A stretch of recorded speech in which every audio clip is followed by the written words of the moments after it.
ફુલેકું ફેરવતા થાપણદારોએ ભારે રોષ વ્યક્ત કર્યો હતો અને થાપણદારોએ રોષ વ્યક્ત કરતા 3000 વ્યક્તિઓના ટોળા સાથે ડિરેક્ટર અને ચેરમેનના ઘર પર પથ્થરમારો પણ કર્યો હતો।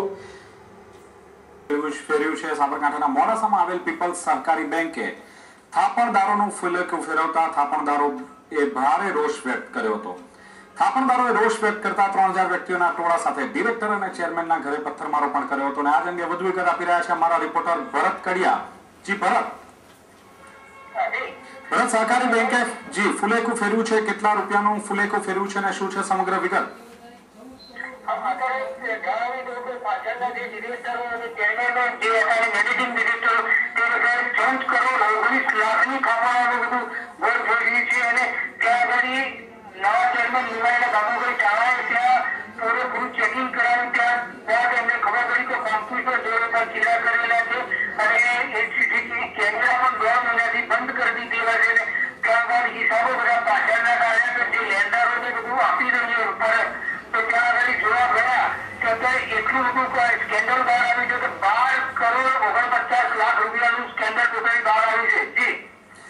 जी भरत, ये जनाब 14 करोड़ 19 लाख ની વાત કરી, ક્યાં કોમ્પ્યુટર સાથે છેડા કર્યા છે, કોને જવાબદાર આ પીપલ્સ સહકારી બેંકના કોને જવાબદાર માનવામાં આવી રહ્યા છે? આ અંગે થાપણદારોનું શું કહેવું છે?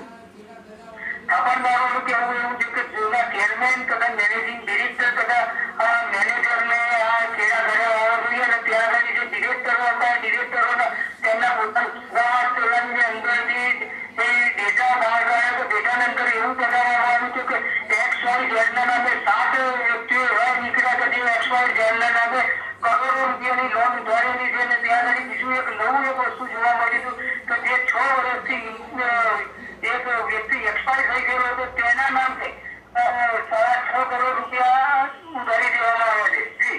જી ભરત, ડિરેક્ટર ને ચેરમેનના ઘરે પથ્થરમારો કરવામાં આવ્યો હતો, કયા પ્રકારનો હોબાળો મચાવ્યો થાપણદારે અને પોલીસ ઘટના સ્થળે આવી હતી કે કેમ? હા, જી બતાવી દો કે જે ગરીબ લોકો ત્યાં આગળ પોતપોતાના ખેતર વેચીને કે ગમે તે વસ્તુ કોઈ પણ વેચીને પીપલ્સ બેંક ઉપર ભરોસો મૂક્યો હતો ને ભરોસો મૂક્યા બાદ ત્યાં આગળ બધા થાપાઓ ત્યાં મૂકેલી હતી। હવે એ થાપાઓ આજે ડિરેક્ટરો અને ચેરમેનના કારણે ત્યાંના જે મુસ્લિમ વર્ગ છે એ મુસ્લિમ વર્ગે ટોટલી રોષમાં આવી અને 3000 મહિલાઓને 1000 પુરુષોનું ટોળું ત્યાં ભેગું થયું અને તેમને નક્કી કરીને અત્યારે ડિરેક્ટરો તથા ચેરમેનના ઘર ઉપર પથ્થરમારો કરવામાં આવ્યો હતો। જી ભરત, સમગ્ર માહિતી બદલ આપનો આભાર।